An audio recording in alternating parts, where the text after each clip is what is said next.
Today in this video, we'll see how to create a Gmail from mobile within 1 minute. So just open the Gmail and then click on the top right corner, the profile icon. Then click on add another account. Then go to the Google. So here you have to click on create account for personal use. Then type your first name and last name with the date of birth and gender as well. So once you do that, you can choose one of the email address that Gmail will give you. I'll go with the first one. Then you can create a password. Then once you put the password, you have to put a mobile number and you will get the code as well. So just put the code.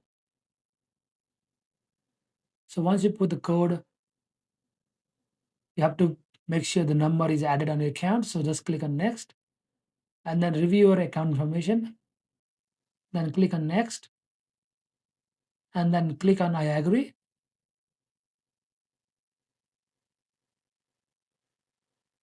And finally, your Gmail is opened. I hope you like the video and the video is informative. So if you find the video helpful, then please don't forget to like, comment, and subscribe my channel. I will see you in another video. Till then, bye.